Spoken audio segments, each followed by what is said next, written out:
मराठे साहेब पहिले आपल्याला डाळिंब उत्पादनावर माहिती देतील. नमस्कार शेतकरी बंधूंनो, मी डॉक्टर राजीव मराठे. सध्या मी डाळिंब उत्पादन म्हणजे स्पेशली विदर्भामध्ये गेल्या काही वर्षांमध्ये डाळिंबाचं खूप मोठ्या प्रमाणावर उत्पादन व्हायला लागलेलं आहे. हे बेसिकली हे जे क्रॉप आहे हे खूप ड्राय एरियामधलं आहे.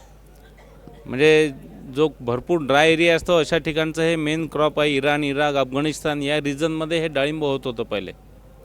तर त्याच्यानंतर हे सर्वप्रथम आपला जे सोलापूर डिस्ट्रिक्ट आहे, सोलापूर डिस्ट्रिक्टचा जो सांगोला एरिया आहे तिथे गेल्या 30 वर्षापूर्वी हे डाळिंबाचं इंट्रोड्यूस झालं महाराष्ट्रामध्ये. आणि तुम्हाला आठवत असेल की जुन्या काळामध्ये तुम्हाला आठवत असेल तर गणेश जातीचे आपण मोठे मोठे डाळिंब घेत होतो. तर जवळपास 30 वर्षापूर्वी सोलापूरच्या सांगोला भागामध्ये जिथे फक्त 150 मिलीमीटर रेनफॉल आहे अशा ठिकाणी हा पीक घेण्यात आलं सगळ्यात पहिले. म्हणजे मी तिथे जवळपास 7 वर्ष काम करत होतो. डाळिंब संशोधन केंद्र सोलापूरची जी स्थापना आहे ती मी असतानाच केलेली आहे तिथे. तर तशा भागामध्ये जिथे फक्त 150 मिलीमीटर रेनफॉल आहे अशा भागामध्ये हे पीक घेतलं जातं. पण ह्या पिकाची इतकी डिमांड वाढली की याचं हळूहळू नंतर भगवा व्हेरायटी आली, जी सध्या तुम्ही मार्केटमध्ये एक जे लाल बुंद डाळिंब जे बघून राहिले ही व्हेरायटी भगवा व्हेरायटी म्हणून आहे. आणि भगवा व्हेरायटीचं संशोधन केल्यानंतर खऱ्या अर्थाने या डाळिंबामध्ये क्रांती झालेली आहे ॲक्च्युली. म्हणजे डाळिंबाला 100 रुपये किलो हा भावसुद्धा मिळायला लागलेला आहे. आणि काही भागांमध्ये शेतकरी जेव्हा सुरुवातीला सोलापूरला हा जो तेल्या रोग यायच्या आधी जवळपास एकरी 5 लाखापर्यंत याचं उत्पादन होत होतं.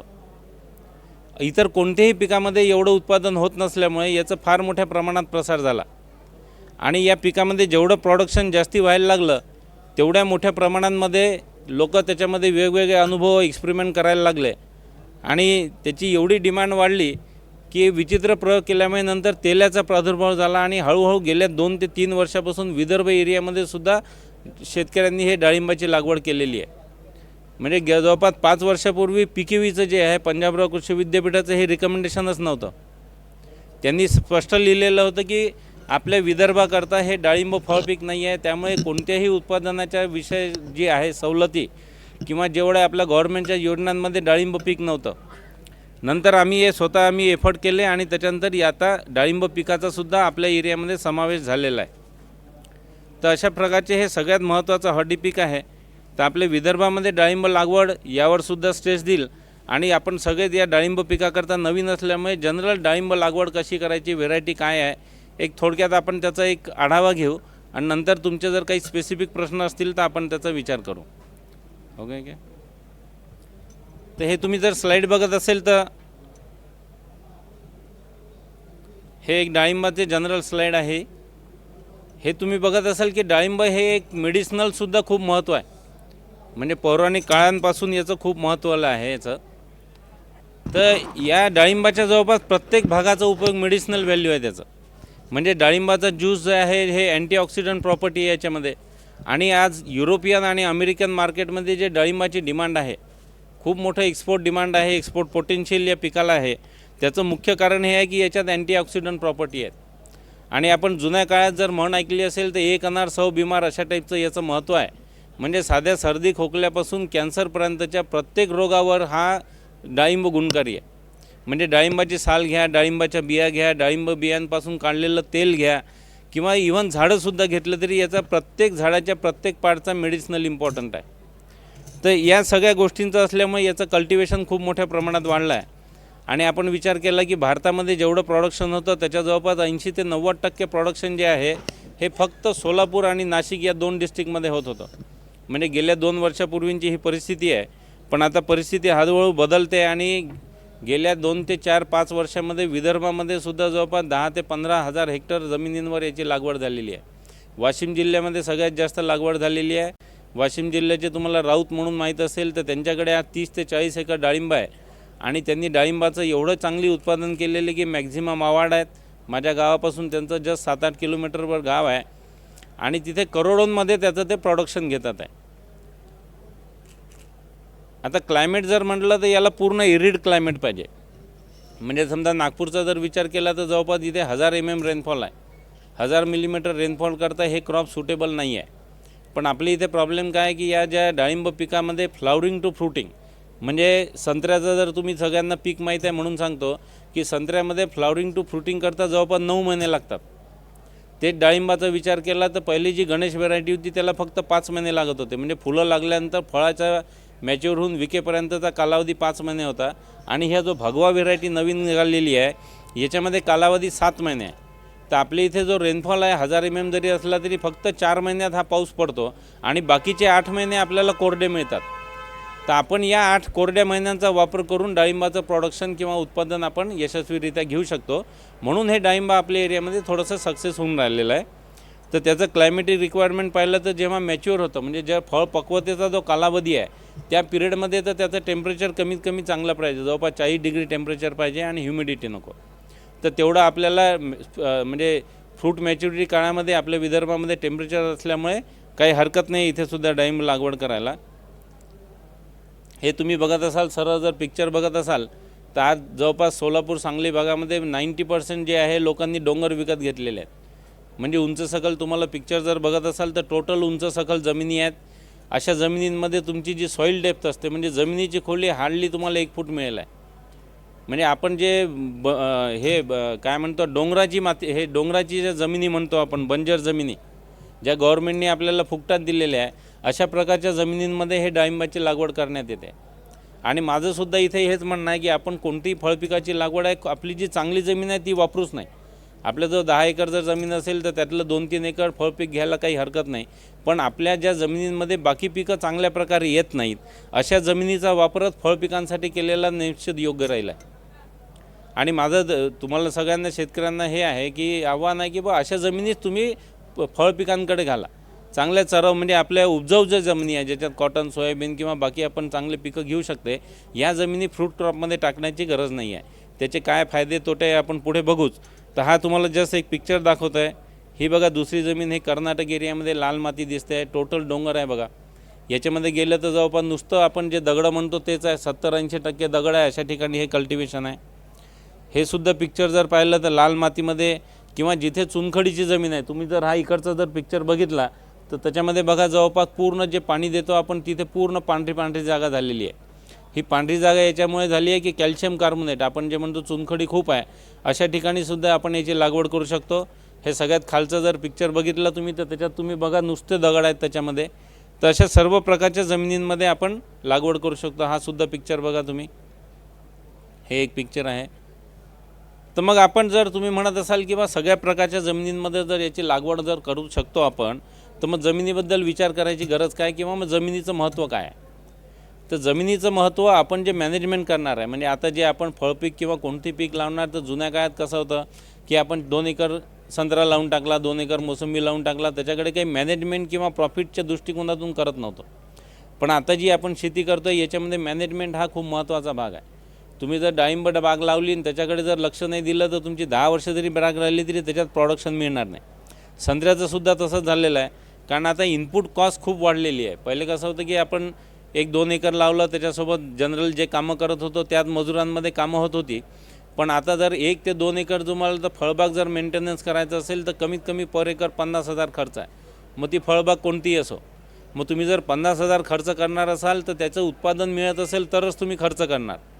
आणि हे जमिनीचं आहे हे मॅनेजमेंटच्या दृष्टिकोनातून खूप महत्त्व आहे. म्हणजे आजच्या काळामध्ये फर्टिगेशन मॅनेजमेंट, सगळ्या फर्टिलायझरवरच्या सबसिडी खतम होतात आहे. तुमचं वॉटर मॅनेजमेंट, पाण्याची एवढी स्कॅर्सिटी वाढते की तुम्हाला एक पाण्याचं एक बूंद पाणी खूप महत्त्वाचं आहे. गेल्या 3 वर्ष आपण दुष्काळ बघितला, लातूरमध्ये रेल्वेने पाणी आणावं लागलं, त्यामुळे आपल्याला पहिले पाण्याचंसुद्धा तेवढंच महत्त्व आहे. हे दिवसही दूर नाही की काही दिवसांनी आपल्याला पाणीसुद्धा कॉस्टनी म्हणजे पैसे देऊन विकत घ्यावं लागेल आहे. तर या दृष्टिकोनातून सॉईल मॅनेजमेंटचं खूप महत्त्व आहे. मी पुढे त्याच्यावर डिस्कस करीन आहे.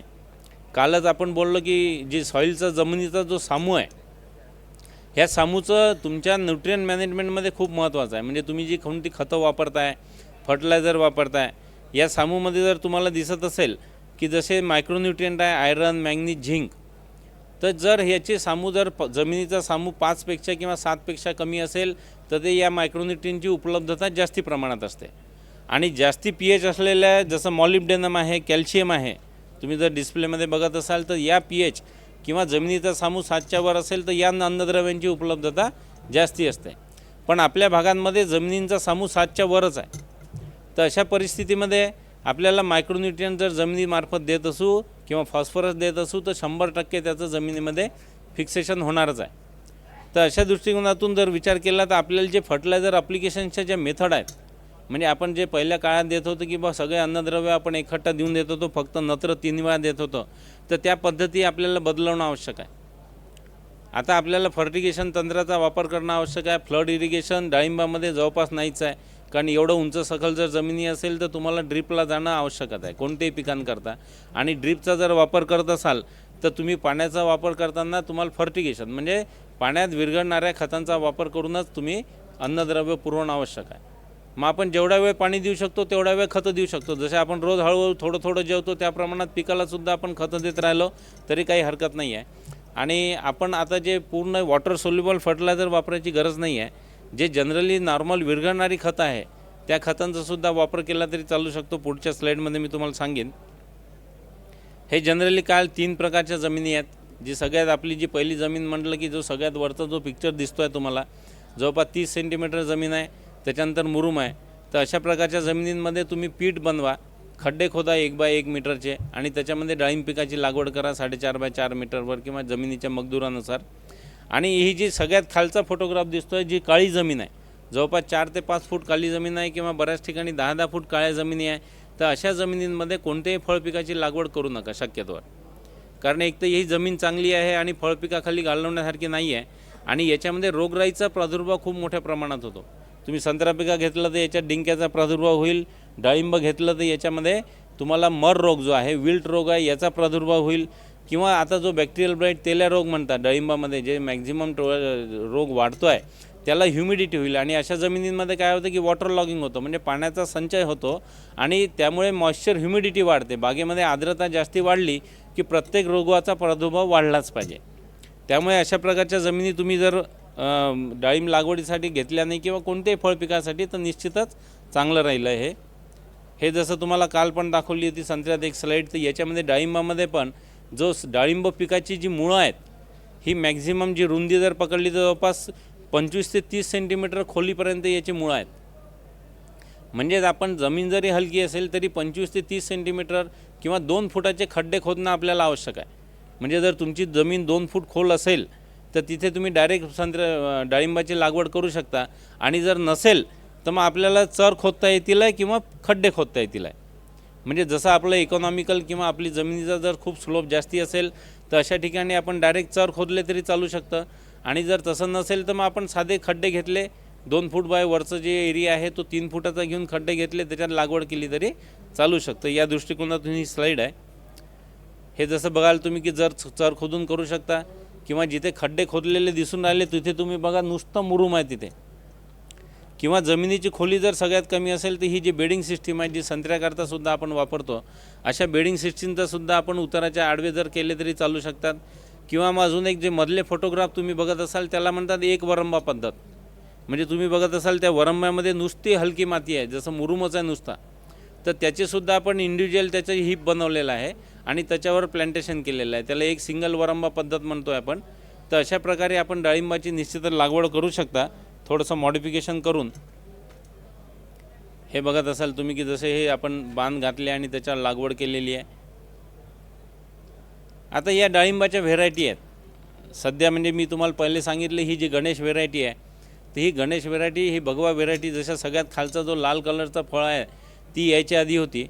पहिले 99% व्हेरायटी जी होती ती गणेश व्हेरायटीच म्हणजे लागवड करण्यात येत होती. पण जेव्हापासून भगवा व्हेरायटी आली तर जवळपास गणेश व्हेरायटी आता जवळपास बादच झाली आहे. म्हणजे काही जणांचा जो जुन्या बागा असतील तिथेच फक्त गणेश व्हेरायटीची आहे. कारण सगळ्यात काय आहे की तसं जर क्वालिटी आणि सगळे जर रोगराईचा प्रादुर्भाव केलं तर गणेश व्हेरायटी आजही सगळ्यात बेस्ट आहे. याचे फायदे सांगतो तुम्हाला. याचं फळ फक्त 5 महिन्यात तयार होतं. भगव्याच्या कंपॅरिझनमध्ये याच्यावर रोगराईचा प्रादुर्भाव खूप कमी आहे. याच्या फळाची साईज एवढी जास्त आहे की जवळपास 600 ते 700 ग्रामचं फळ येतं. एक भगव्याचं फळ 350-400 ग्रामपर्यंत येतं. आणि याची रिक्वायरमेंटसुद्धा खूप कमी आहे.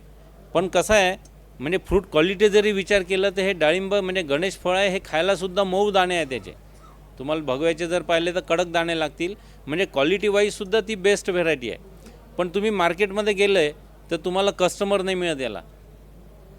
म्हणजे जर भगवाचं फळ ठेवलेलं असेल तर त्याला लोक 100 रुपये किलोनी घेतील आणि गणेशची एवढी चांगली क्वालिटी असूनसुद्धा त्याला 20-25 रुपये किलोनीसुद्धा कोणी घेणार नाही. तर नॅचरली शेतकऱ्यांना ज्यांची जी म्हणजे कस्टमर प्रिफरन्स असेल त्यानुसार व्हेरायटी लावी लागेल. म्हणून आज तुमचा जो चॉईस नाहीच आहे तर जवळपास भगवा व्हेरायटी 100% एरियामध्ये आहे. हे मृदुला किंवा आरक्त ही व्हेरायटी पण आहे, पण याच्यावर जो आहे तो थ्रिप्सचा प्रादुर्भाव खूप मोठ्या प्रमाणात होत असल्यामुळे या व्हेरायटीचं त्या प्रमाणामध्ये प्रोडक्शन होत नाही आहे. तर आजच्या डेटला तुम्हाला कोणाला जर व्हेरायटी लावायची असेल तर भगवा व्हेरायटी लावू शकता. त्याला वेगवेगळी नावं आहे, कुठे भगरा म्हणतात, कर्नाटकामध्ये गेलं तर केशर म्हणतात, शेंद्र्या म्हणतात, म्हणजे भरपूर नावं आहेत त्याला.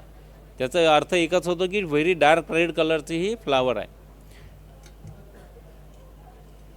आता हे बाग लागवड कशी करायची तर जनरली हे तुम्ही जर बघाल की तुमच्या जमिनींमध्ये हलकी जरी जमीन असेल तर आता हाय डेन्सिटी प्लांटेशनबद्दल सगळे लोक बोलतात, पण काही असेल तरी 2 ओळींमधलं अंतर कमीत कमी 4 ते 4.5 मीटर ठेवणं आवश्यक आहे. कारण आता कसं झालेलं आहे, आपल्याला मजूर मिळत नाही, फवारणी आहे, इंटर कल्टिवेशन ऑपरेशन आहे, हार्वेस्टिंग आहे, सगळे मेकनाइज झालेलं आहे. तर इथे आपण छोट्या ट्रॅक्टरचा वापर केल्याशिवाय बगीच्यामध्ये काहीही करू शकत नाही आजच्या डेटला. आणि येणाऱ्या काळामध्ये फ्रूट क्रॉपचे जेव्हा बोलतो तर जवळपास 10 ते 15 वर्ष तुमची बाग तिथेच राहणार आहे. तर फ्युचरमध्ये तुम्हाला 100% मेकनायझेशन करणं आवश्यक आहे. त्यामुळे 2 ओळींमधलं अंतर कमी करूच शकत नाही तुम्ही. म्हणजे तुम्हाला कोणी हाय डेन्सिटीवाल्यांनी सांगितलं की बा 2-2 मीटरवर सगळे झाडं लावा तरी ते प्रॅक्टिकली पॉसिबल नाही आहे. म्हणजे झाडं तर लागून जातील, मग बागेत तुम्ही जाणार कसे, फळं तोडणार कसे, पाणी देणार कसे, फर्टिलायझर देणार कसे किंवा कोणतेही. त्यामुळे कोणत्याही परिस्थितीत 2 ओळींमधलं अंतर 4 मीटरपेक्षा कमी ठेवू नका. तुम्हाला बरेच जण सांगतील साहेब 3 मीटर ठेवा, काही नाही होत, असं होतं, पण फ्युचरमध्ये खूप प्रॉब्लेम येतात. हां, 2 झाडांमधलं अंतर तुम्ही कमी करू शकता. कारण काय झालं आहे, डाळिंबामध्ये आता प्रूनिंगची खूप फॅड आलेला आहे, किंवा जो बॅक्टेरियल ब्लाईट किंवा तेल्या रोगाचा प्रादुर्भाव झाला तर आपल्याला दरवर्षी प्रूनिंग करावं लागतं. तर 2 झाडांमध्ये सुद्धा कमीत कमी 3 मीटर अंतर ठेवा. कमीत कमी 3, म्हणजे हलकी जमीन असेल तर 3 ठेवा, मध्यम जमीन असेल तर 3.25 मीटर ठेवा, आणि भारी जमीन जर असेल म्हणजे काळीची जमीन आहे 1.5 ते 1.5 फीट आणि त्याच्यानंतर मुरुम आहे तर अशा ठिकाणी 3.5 मीटरपर्यंत तुम्ही अंतर ठेवू शकता. पण 3 मीटरपेक्षा अंतर कमी ठेवू नका. बरेच जण 9 फुटावर वगैरे सुद्धा लावतात आहे, तर 9 फूटसुद्धा चालू शकेल. तर हे प्लॅन टू प्लॅन आणि रो टू रो स्पेसिंग आहे. त्याच्यानंतर जसं तुम्हाला सांगितलं, खड्डे जे आहे नॉर्मली भरून ठेवायचे. खड्डे आपण उन्हाळ्यात भरून ठेवल्यानंतर पावसाळ्याच्या आधी कधीही खड्डा भरताना जमिनीच्या कमीत कमी 1.5 फूट वरपर्यंत खड्डा भरा. आपलं काय आहे की आपण खड्डा खोदतो तेव्हा माती लूज होते, आणि खड्डा जेव्हा भरतो आपण जमीन लेवलला भरतो. जमीन लेवलला भरल्यावर काय होतं की त्याला आपण पाणी देतो, किंवा पावसाळ्यामध्ये जेव्हा त्याच्यावर पाणी येतं तर आपण जो खड्ड्याची लेवल भरलेली आहे त्याच्यापेक्षा जवळपास 20 ते 25 सेंटीमीटर खड्डा खाली दबतो तो. आणि आपण नवीन प्लांटेशन केलेलं आहे, आणि भर पावसाळ्यात 4च्या 4 महिने तो खड्डा दबल्यामुळे तिथे असं आळं तयार होतं, आणि तिथे पाणी साचल्यामुळे जवळपास 20% झाडं मरतात. म्हणजे मी डाळिंबाबद्दल बोलत नाही आहे, कोणतेही फळपीक जर तुम्ही प्लांटेशन करत असाल तर हा कॉमन प्रॉब्लेम आहे. त्यामुळे तुम्ही खड्डे जेव्हा भरता, म्हणजे खड्डे जर खोदत असाल तर, जर 2 फूट तुमची जमीन असेल तर तिथे खड्डे खोदायची गरज नाही आहे. अननेसेसरी सगळे सांगतात खड्डे खोदणं म्हणजे खर्च करायची गरज नाही आहे त्या टाईपचं. तुमची जर जमीन फक्त 10 ते 20 सेंटीमीटर खोल आहे, खाली मुरुम आहे, आणि अशा जमिनीत तुम्हाला फळबाग लावायची आहे तर अशा ठिकाणी फक्त खड्डे खोदून खर्च खोदा तुम्ही. जर तुमची 1.5-2 फूट जमीन ऑलरेडी डेप्थ आहे तर अशा ठिकाणी खड्डा कशासाठी खोदायचा आहे की सुरुवातीला आपण रोप लावताना कुंडीत जरी लावत असू तर थोडंसं लूज माती असली पाहिजे, बस एवढंच प्रयोजन आहे त्याचं. बाकी त्याचं काहीही प्रयोजन नाही आहे. त्याच्यात खूप शेणखत भरा, 20 किलो शेणखत भरून ठेवलं, त्याच्यात SAP टाकलं, DAP टाकलं, असे प्रकार करू नका. एकदा प्लांटेशन करा, झाड सर्वाईव्ह झाल्यानंतर मग बाकीचे हे ऑपरेशन करू शकतो. तर खड्डा भरताना हे लक्षात घेणं आवश्यक आहे. इन जनरल खड्डा भरताना कुजलेलं शेणखत, सिंगल सुपर फॉस्फेट हे भरा आणि त्याला हे करा त्याच्यामध्ये. त्याच्यानंतर हे जसं आहे की डाळिंब झाड लावलं तुम्ही, आता लावल्यानंतर पहिला जो फोटोग्राफ दिसतो आहे तुम्हाला, अशा प्रकारे ते झाड वाढतं. म्हणजे सुरुवातीला ते झाड स्थिरावल्यानंतर डाळिंबामध्ये कसं आहे की त्याला जमिनीतून खूप मोठ्या प्रमाणात फुटवे निघतात. आपल्याला संत्र्याची सवय आहे की संत्र्यामध्ये कसं आहे की 6-9 इंचापर्यंत तुम्ही आपला रूटस्टॉक राहतो, म्हणजे खुंट राहतो, त्याच्यावरती संत्र्याचा डोळा राहतो. डाळिंबामध्ये ती पद्धत नाही आहे. डाळिंब पद्धतीची जी रोपे आहे हे गुटी कलम मिळतं तुम्हाला. म्हणजे या डाळिंबाच्या जमिनीतून जरी फुटवा निघत असेल तरी तो डाळिंबाचाच राहणार आहे. संत्रा मोसंबीमध्ये कसं राहील की खाली फुटवे निघणारे हे जंबिरीचे निघतात, आणि वरचे फक्त संत्र्याचं राहतं. याच्यात तो प्रकार नाही आहे. तर त्यामुळे हे बूस्टसारखं होतं. म्हणजे एखादं झुडपा, याची जी ही व्हेरायटी आहे, हे डाळिंब जे पीक आहे याला शास्त्रीय प्रकारे म्हणतात हे झुडूप आहे. तर आपल्याला या झुडपाला चांगलं ट्रेनिंग आणि प्रूनिंग करायचं आहे, म्हणजे छाटणी आणि हे काय तोडणी करून त्याला व्यवस्थित शेप देणं आवश्यक आहे. त्याकरता अशा प्रकारचं जर झुडूप असेल तर जनरली काय करायचं की पूर्व पश्चिम उत्तर दक्षिण किंवा 4 दिशेला चांगले जोमाने वाढणारे 4 खुंट ठेवायचे फक्त. बाकी तिथून 20 जरी निघत असतील फुटवे तर 20 ठेवायची गरज नाही. तुम्ही पुढचं पिक्चर बघत असाल तर हा कलर दिलेल्या जवळपास 4 खुंट फक्त ठेवायचे. आता बरेच तुम्हाला बगीचे दिसत असेल तर इकडचा जो फोटोग्राफ आहे की जवळपास 10 ते 20 फुटवे दिसतील आहे. तर एवढे फुटवे कधीही ठेवू नये.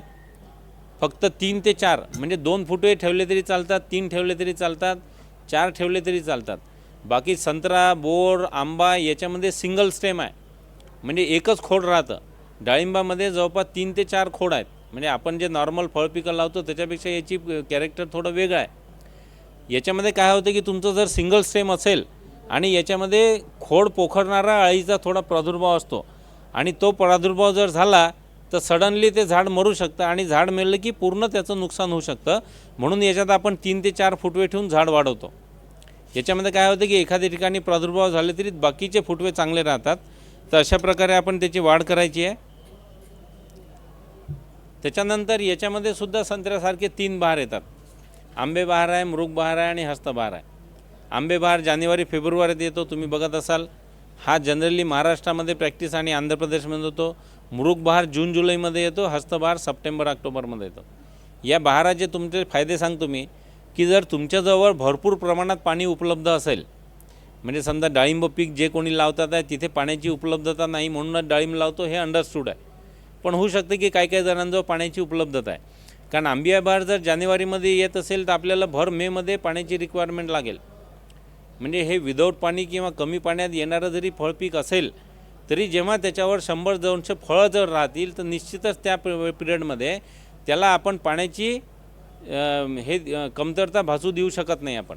तर अशा वेळी वॉटर रिक्वायरमेंट भरपूर असते. नाही तर होतं काय की आपण आंबिया बहार घ्यायचा, जानेवारीमध्ये फ्लॉवरिंग यायचं आणि नेमकं जेव्हा वॉटर रिक्वायरमेंट जास्त असते तेव्हा तुमच्याजवळ जर पाणी संपलं तर ते पूर्ण बहार वाया जाईल.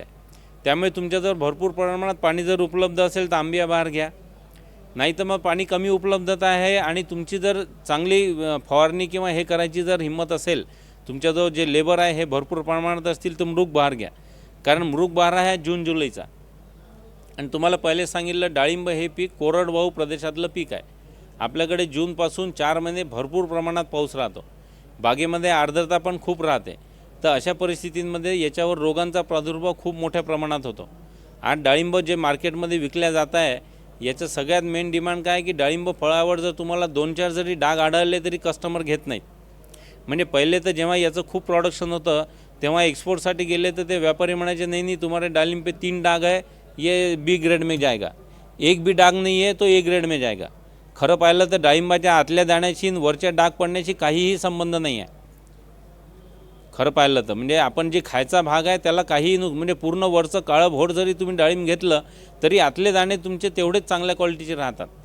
पण शेवटी कस्टमर डिमांड आहे.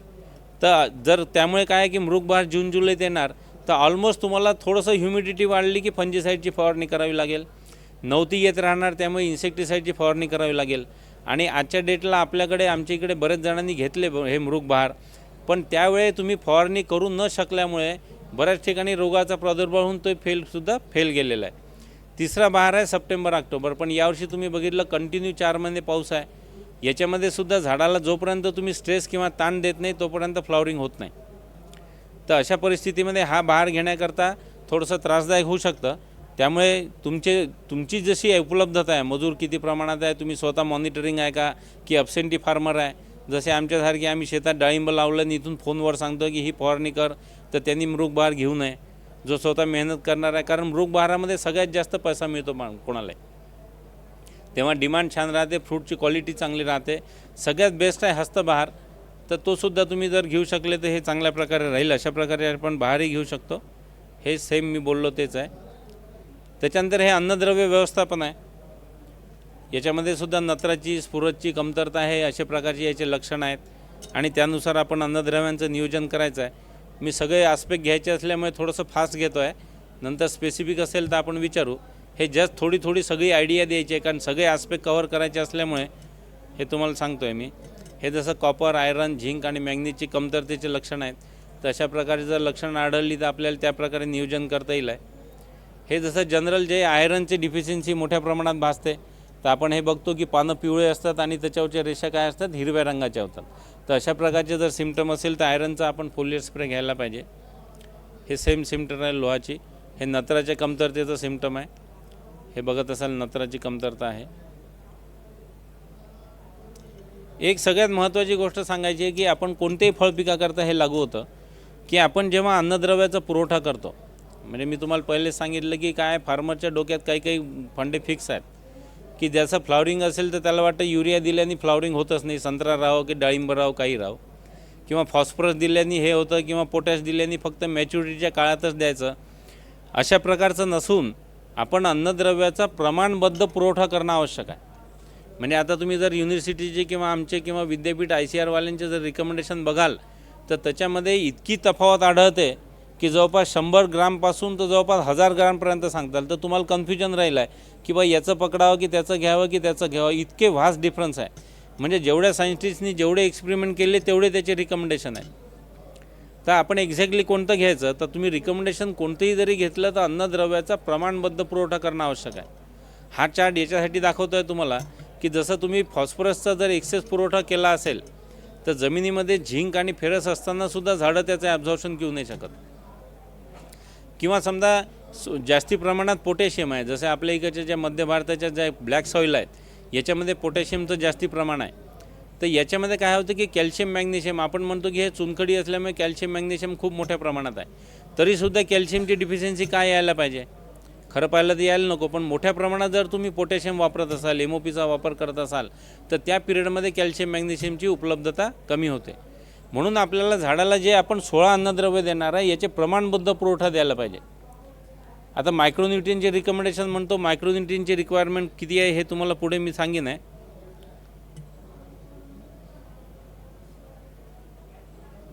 हे जसं आहे की फक्त जर मायक्रोन्यूट्रियनची रिक्वायरमेंट जर काढली तर 1 टन प्रोडक्शन असेल फक्त 80 ग्राम लोह त्याचं ॲब्झॉर्प्शन होतं. आणि मॅक्झिमम रिकमेंडेशन पाहिले तर तुम्ही 100 ग्राम झिंक सल्फेट एका झाडाला टाका, 100 ग्राम फेरस सल्फेट टाका, 100 ग्राम मॅग्नीज सल्फेट टाका. तर होतं काय की एवढं कॉस्ट नसल्यामुळे आपण ते मोठ्या प्रमाणात वापरतो, पण याचा जास्त वापर केल्यामुळे बाकी अन्नद्रव्यांच्या शोषणावर याचा खूप विपरीत परिणाम होतो. म्हणून प्रमाणबद्ध अन्नद्रव्यांचा पुरवठा करणं आवश्यक आहे. हा या चार्टचा उद्देश आहे सांगायचा. इन जनरल जसं आहे की डाळिंबाकरता हे तुमचे रिकमेंडेशन्स आहे. जवळपास फ्रूट बेरिंग जर येत असेल आहे तर 600, 150 एवढ्या प्रमाणामध्ये नत्र स्फुरद पालासचा पुरवठा करण्यात यावा. एक ठोकताळ आहे की आपल्याजवळ जर जनरली जे फर्टिलायझर रिकमेंडेशन आहे हे लीफ ॲनालिसिस किंवा सॉईल ॲनालिसिसवर करायला पाहिजे. पण आपल्याला जर शक्य होत नसेल तर हे एक ठोकताळा म्हणून आहे. एक स्पेसिफिक नाही, कोणी फार्मर या प्रकारचे अन्नद्रव्य वापरू शकतात. आणि आपण जर हे तुम्हाला आहे की बा 1 टन आपण जर शेणखत वापरत असू आणि जनरली सगळे फार्मर वापरतात तर त्याच्यामार्फत एवढ्या मोठ्या प्रमाणामध्ये सूक्ष्म अन्नद्रव्यांचा झाडांना पुरवठा केला जातो. आणि याचं वैशिष्ट्य असं आहे की आपण शेणखतातून जेव्हा पुरवठा करतो तेव्हा झाडांना थोडा थोडा तो पुरवठा होत राहतो. आपण जसं झिंक सल्फेट टाकलं तर ॲट ए टाईम झाडांना खूप मोठ्या प्रमाणात होईल आहे. पण आपण जर हे अन्नद्रव्यांपासून याच्यापासून केलं, ऑर्गॅनिकपासून जर केलं तर हळूहळू झाडाच्या गरजेनुसार त्याचा पुरवठा होतो. म्हणून त्याचे रिझल्ट खूप जास्ती चांगले राहतात. किंवा जर मार्केटमध्ये तुम्हाला द्यायचं असेल तर हे साधे जे फर्टिलायझर आहे, ferrous sulphate, manganese sulphate, copper sulphate याचा वापर करा. मार्केटमध्ये 100-100, 200-200 रुपये किलोचे सूक्ष्म अन्नद्रव्य वेगवेगळ्या नावाने विकतात आहे. कोणी म्हणतं चिलेटेड फवारा, कोणी म्हणतं चिलेटेड टाका. तर एवढं काही गरज नाही. साध्या प्रमाणात जर तुम्ही खतं वापरत असाल तरीसुद्धा आपल्याला इफेक्ट तेच मिळतात आहे. त्याकरता हा चार्ट आहे. त्याचप्रमाणे तुम्ही हिरवळीचे खतंसुद्धा घेऊ शकता. सनॅम जो ढेंच्याचा वापर आहे, काल मला शेतकरी काही जण भेटले, साहेब म्हणे माझ्या बागेमध्ये खूप चुनखडीचं प्रमाण आहे, चुन्याचं प्रमाण आहे. तर तशा परिस्थितीमध्ये जर तुम्ही सनॅम ढेंच्याचा वापर केला आणि हे तिथेच गाडलं तर तुमची लँड क्वालिटी खूप चांगल्या प्रकारे इम्प्रूव्ह होईल आहे. तर याचंसुद्धा आम्ही एक्सपेरिमेंट घेतले आणि याचेसुद्धा आम्हाला खूप चांगले रिझल्ट मिळालेले आहेत. आता हे जे आहे खत वापरायच्या काही पद्धती आहेत. न्यूट्रिएंट मॅनेजमेंटमध्ये सगळ्यात महत्त्वाचं आहे की ही जी पहिला फोटोग्राफ आहे तुम्ही बघत असाल, डाळिंबाच्या झाडाखाली किंवा संत्र्याच्या झाडाखाली अशा प्रकारे आपण शेणखतं टाकतो. टोपलेच्या टोपले खाली नेऊन टाकतो. पण प्रश्न असा आहे की त्याची जमिनीमध्ये मुळं आहे जवळपास 30 सेंटीमीटर खोल आणि आपलं शेणखत पडलेलं आहे जमिनीच्या वरती. म्हणजे लिटरली आपलं समाधान आहे की मी शेणखत वापरलं आणि त्या झाडाला मिळून काहीच नाही राहिलं. किंवा जर काही जण बघितले आता ड्रीपचा वापर करतात आहे, सगळी खतं द्यायचं, तर तुम्ही बघा सेकंड फोटोग्राफ, एक खड्डा घेऊन त्याच्याखाली त्याच्यात सिंगल सुपरफॉस टाकलं, म्युरेट ऑफ पोटॅश टाकलं, DAP टाकलं आणि त्याच्यावर म्हणजे थेंब थेंब पाणी जाऊन राहिलं आणि ते सगळं झाडांना मिळतं. हे लिटरली आपण सॉईलची बर्बादी करतो आहे, खतांची सुद्धा नासाडी करतो आहे. त्यामुळे अशा प्रकारचे अन्नद्रव्यांचा पुरवठा निश्चितपणे करू नका. ही एक स्लरी पद्धत आहे. जुन्या काळामध्ये आपण ही जी रिंग पद्धत वापरत होती, पण याच्यामुळे काय होतं की झाडाच्या सगळ्या भोवतालचे आपण तंतुमुळं किंवा पांढरी मुळी तुटल्या जाते. त्याच्यापेक्षा आजकाल काय आहे की हे जसं वरती टाकं बघत असाल तर जेवढ्या शेतकऱ्यांचा प्रॉब्लेम काय आहे की सगळे सायंटिस्ट सांगतात की चांगलं कुजलेलं शेणखताचा वापर करा, पण चांगलं चुगलेलं शेणखत कुठेही मिळत नाही. नागपूरमध्ये गेलं तर त्यांचा प्रॉब्लेम असा आहे की आजच्या आज त्यांना डिस्पोज ऑफ करायचा आहे. जेवढे डेअरीवाले आहेत त्यांचं दर 8 दिवसाला ते शेणखत विकतात, म्हणजे अक्षरशः पूर्ण गरम शेणखत असतं. मी मध्यंतरी गावाला गेलो होतो, मी गांडूळ खत टाकायकरता म्हणून शेणखत घेतलं, त्याच्यात शेणखत भरलं आणि त्याच्यावर गांडूळ सोडले मी, तर त्या शेणखतामध्ये एवढी गरमी होती की लिटरली 2 तासाच्या सगळे गांडूळ मरून वरती तयार म्हणजे येऊन मेले सगळे. म्हणजे मी जे 4-5 किलो गांडूळ घेऊन गेलो तर सगळे टाकल्या मेले. तर एवढ्या मोठ्या प्रमाणामध्ये शेणखतामध्ये गरमी असते आणि असं शेणखत आपण जर शेतात वापरत असू तर निश्चितच त्याचं पिकाला फायदा होण्यापेक्षा नुकसानच होईल आहे. त्याच्यापेक्षा ही जी पद्धत आहे आपण शेणगारा स्लरी पद्धत म्हणू शकतो याला. याच्यामध्ये काय करायचं की एकाच 10 प्रमाणात पाणी घ्यायचं. म्हणजे समजा तुम्हाला 1 बकेट शेणखत असेल तर त्याच्यात 10 बकेट पाणी टाका, त्याला मध्यंतरी हलवा. हा जो त्याच्यावर पंप लागलेला आहे याला मड पंप म्हणतात. आपल्याला आपल्या एरियामध्ये हा वापर नसल्यामुळे माहीत नाही, पण मड पंप म्हणजे चिखलालासुद्धा ते ओढून घेऊ शकतो. अशा मड पंपचा वापर करा आणि याला जवळपास 15 ते 20 दिवस कुजवत ठेवा तुम्ही. त्याच्यात मार्केटमध्ये अझोटोबॅक्टर मिळतं किंवा PSB अन्न जे आहे तुमचे सूक्ष्म हे आहेत ते तुमचे काय म्हणतात त्याला मायक्रोबियल कल्चर, हे सुद्धा त्याच्यात टाका. त्यामुळे त्या मायक्रो ऑर्गॅनिझमची ग्रोथ होईल आहे, चांगल्या प्रकारे डिकम्पोजिशन होईल आहे. आणि याच्यात सगळ्यात ॲडव्हान्टेज काय आहे की आपण सूक्ष्म अन्नद्रव्यसुद्धा याच्यात टाकू शकतो. म्हणजे आपण जर एक क्वांटिटी काढली की बा मी एवढं शेणखत वापरणार आहे आणि पर झाडाला 25 ग्राम झिंक सल्फेट टाकणार आहे, तर समजा 100 झाडं असेल तर 100 गुणला 25 ग्राम तेवढं झिंक सल्फेट याच्यात टाकून द्या तुम्ही. म्हणजे ऑलरेडी याचं चिलेशन होऊन जाईल. म्हणजे आता तुम्ही मार्केटमध्ये गेलं तर चिलेटेड मायक्रोन्यूट्रियन 100 रुपये किलो आहे आणि सगळ्यात बेस्ट चिलेटिंग एजंट आहे फार्म यार्ड मॅन्युअर. म्हणजे शेणखत हे सगळ्यात बेस्ट चिलेटिंग एजंट आहे. तर 100 रुपये किलो घ्यायची गरज नाही, याच्यात डायरेक्ट टाकलं तर त्याच्यापेक्षा चांगलं चिलेटिंग खत तयार होईल आपलं आणि झाडांना मिळेल. त्याच्यानंतर हे 1:10 रेशोमध्ये घेऊनच आपण ते प्रत्येक झाडाला 2-2, 4-4 बकेट जर टाकलं डाळिंब बागांना, कारण मी पहिलेच सांगितले की डाळिंब कुठे लावायचं आहे आपल्याला, हलक्या जमिनीत लावायचं. तर यावेळी काय होईल की हे पाणी टाकल्यानंतर वाहणाऱ्या पाण्यासोबत ते मुळांच्या भागात जाऊन साचेल आहे आणि सगळ्यात जास्त चांगले इफेक्ट तुम्हाला मिळतील. मी स्वतः एक्सपेरिमेंट घेतला 3 वर्ष, म्हणजे इंडियन सोसायटीमध्ये पब्लिश पण झाला आहे आणि हे शेतकऱ्यांना मी हे रिकमेंड करणार आहे की शेणखत वापरायची ही नवीन इम्प्रूव्ड पद्धत आहे.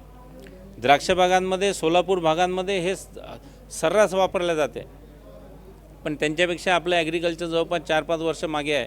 तर आपल्या भागांमध्ये सुद्धा अशा प्रकारे शेणखताचा जर वापर आपण करीत असू तर हे निश्चितच चांगलं राहील. तुम्ही स्वतःसुद्धा वापर करू शकता असं. बाकी हे डॉक्टर मेश्राम साहेब आहे, त्याच्याबद्दल तुम्हाला हे सगळं इरिगेशनबद्दल माहिती देतील आहे आणि जनरल आस्पेक्ट हे आहे. तर हे थोडक्यात तुम्हाला डाळिंबाचे सांगितले. काही जर तुमचे स्पेशल प्रश्न असतील तर नंतर आपण चर्चा करू. नंतर एक पाण्याचं ओलीत व्यवस्थापनबद्दल मेश्राम साहेब बोलतील. आणि सगळ्यात महत्त्वाचं म्हणजे रिलायन्सवाले पण आहेत, यांनीसुद्धा डाळिंबाकरता काही बॅग्स काढलेले आहेत, त्यांनीसुद्धा तिथे सेंट्रलला एक्सपेरिमेंट घेतला आहे. तर त्यांचंसुद्धा आपण थोडक्यात ऐकून घेऊ आणि नंतर एक कंबाईन चर्चा करू. काही डाळिंबावर जर स्पेसिफिक प्रश्न असतील तर आपण नंतर चर्चा करू. धन्यवाद. धन्यवाद डॉक्टर. आपण इथे आलात आणि जी शेतकऱ्यांना माहिती उपलब्ध करून दिली डाळिंब उत्पादनावर, त्यावर आपले अनेक आभार.